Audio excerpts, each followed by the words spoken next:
What's up guys, this is Dark Magician here and welcome to another KOF video. So guys, again a lot of videos to cover this week, and today's video is gonna be about Meitenkun, the character introduction for Meitenkun, which is the other boss that they have introduced into the game. But before we jump into Meitenkun's character introduction, I want to just make a quick recap about 2 points that I, let's say, didn't mention in the previous video about the 4th anniversary, which are, the first one is in the wish list. Here, actually, it's a chance to get either one of those items and not all of them. At first, I thought it would be something like we have this percentage of getting each one, but then apparently it actually, most probably we will be getting only one. So in this case, make sure to boost or use your stars only on the one or like the item that you want the most. I don't know, in this case maybe the API 15 will be the best deal. So this is a good deal actually, because you keep investing the stars in this character or in this item, you increase the chances to, it can reach, I don't know, more than 60% I'm sure by the end of the event. So most likely you will be getting this fighter. If not, you will be getting one of them for sure, but just to secure that you get what you want. Okay. Another thing, of course, we do have those gifts that pop up sometimes, which can hold some API 15 fragments, which are pretty nice as well. And one more thing which I wanted to talk about is the word event here. Where is it? I think it's gone. Okay, so they had, I guess it's late to talk about it now, but they had like this word event. You have to guess 30 words in order to get some rewards. Not that special except for one reward, which is 888 diamonds, which was a really good deal. And most of them are just, all of them actually are the names of API 15s and some API 14 fighters. So it was an easy event as well, a nice addition, but nothing much aside from that. Regarding Meitenkun now, as you can see from the carnival, from the different events of the game, apparently we will be getting Meitenkun for free. We will be able to compile 150 fragments for Meitenkun with fulfilling some tasks regarding the events. So again, as usual, we would expect that Meitenkun is a free character ultimately. So yeah, without further ado, today's character introduction will be for Meitenkun. Okay guys, so as you can see, Meitenkun is an API 15 gang. And the feature says man of hypersomnia and the master of hypnosis, because as you can infer, he is always sleepy, and he is a master of hypnosis because he also can make targets get into like a sleepy state. Okay, of course we're gonna see that in the skills. And of course here he's a healer, so he has the ability of healing power along with all the other healers, and he is one of the best healers, let's say, or the only healers, as I've mentioned before. Him and Superstar Athena, the only great healers, let's say, that we will have for a while. Now, starting with the fates first. China team, we need Meitenkun, Shune, and Tankfuru, increasing attack plus 25%. Superpower warrior, we need Meitenkun, Athena, Kensu, and Momoko, increasing attack plus 25%. And powerful control, we need Meitenkun, Magaki, and Mukai, increasing HP by 25%. So as you can see, actually the fates are not hard to unlock. Those two are pretty easy. Even the third one, I mean, all of them are old API 15s, and as you can see, we do have access to them more or less, so it will be possible to unlock all the 3 fates, which is nice. And now his weapon, called the Exquisite Silk Pillow, and he uses the Dazzling Badge and the Street 5 Taunt. Now moving to his fight soul, it's called Sleepwalking Bear Soul. Okay, gain 115 rage initially and restore extra rage when attacking, so pretty much it's a bear soul and a snake soul in one. Now going to his skills, first we start with the passive. Increase the damage of own ultimate when deployed, increase own resistance rate and anti-crit rate by 30%, and the amount of healing received by 20%. Enter the sleepy status each time releasing the small skill. So every time he releases the minor skill, he will enter the sleepy state where he will appear as if he's about to fall asleep, and increase, actually he will be sleeping.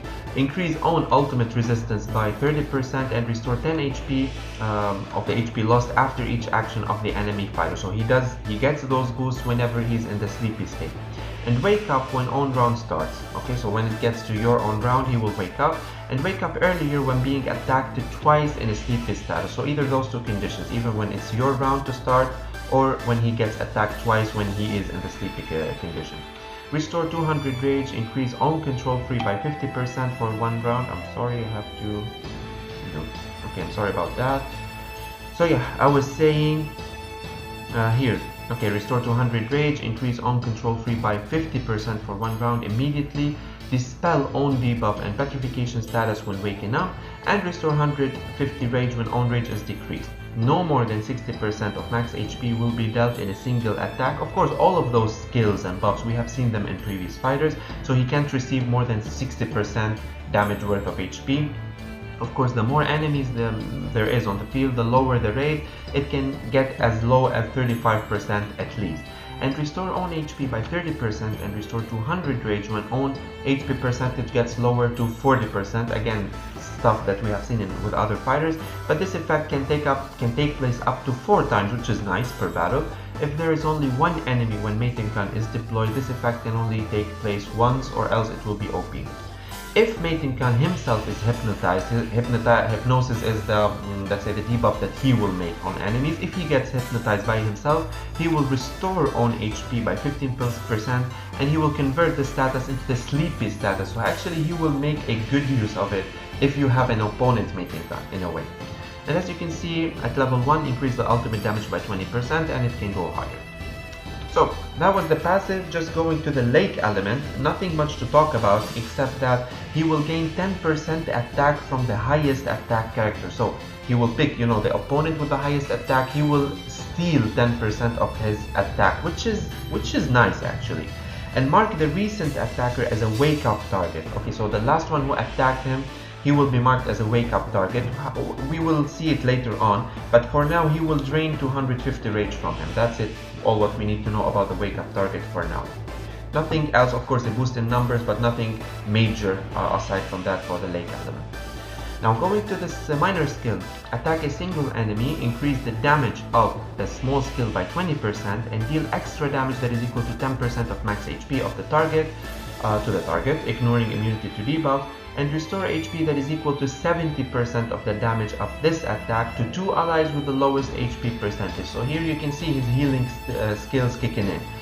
He can heal up to 70% of the damage he made to the allies with lowest HP, which is really appropriate. So pretty much a short minor skill.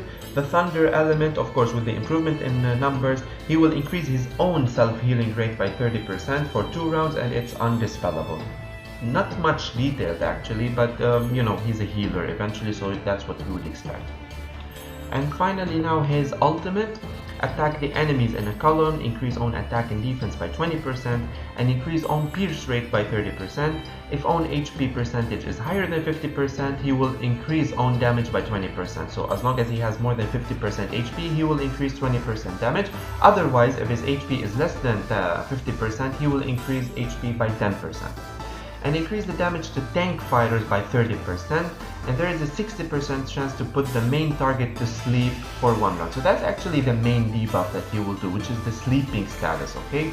So for 1 round, and the enemy will wake up earlier when he or she has taken the damage that equals to 20% of his or her max HP, including the part of sepsis. So the opponent will be put to sleep, and he can only wake up when he takes up to 20% of his max HP worth of damage, which isn't much, to be honest. Okay, so you will see the opponent pretty much waking up easily. Okay, other than that, the opponent can't wake up until the next turn. So a nice debuff, but not the best, I would say.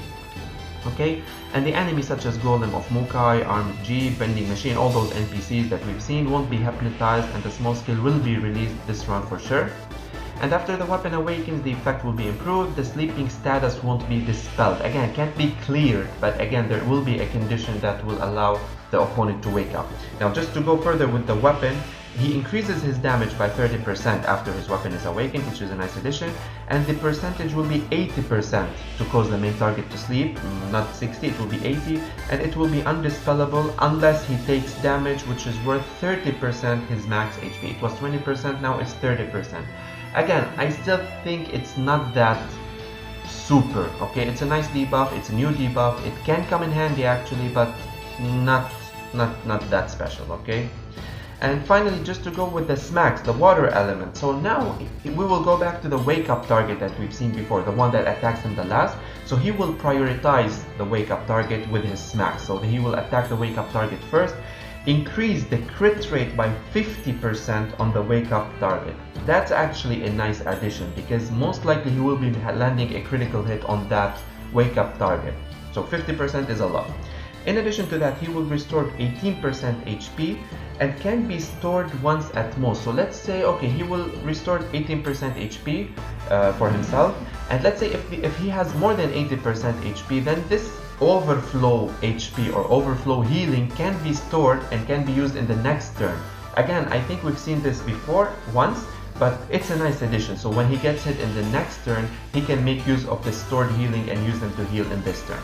Again, it's not bad, it's nice, but pretty much that's it. I've seen also, you know, increases in numbers and stuff, which are nice boosts, but that's about it.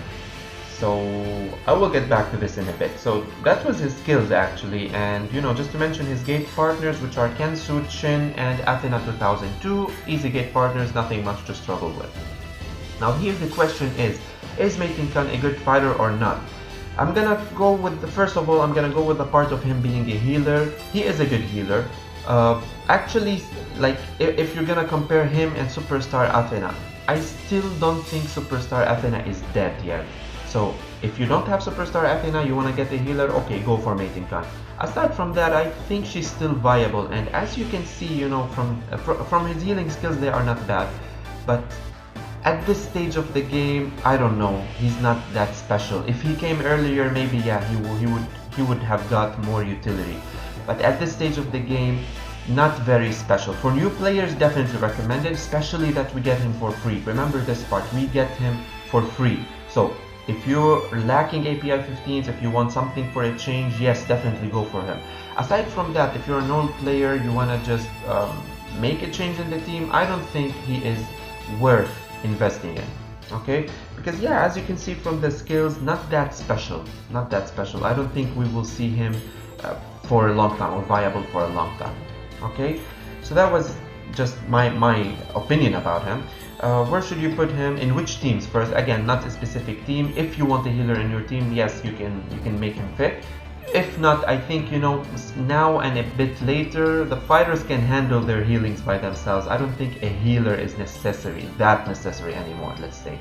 Okay, but he's one of the best healers, of course, that we have, one of the best 2 healers that we will have. So yeah, that would be a good option. Put him front or back. As you can see, actually, he is a gank.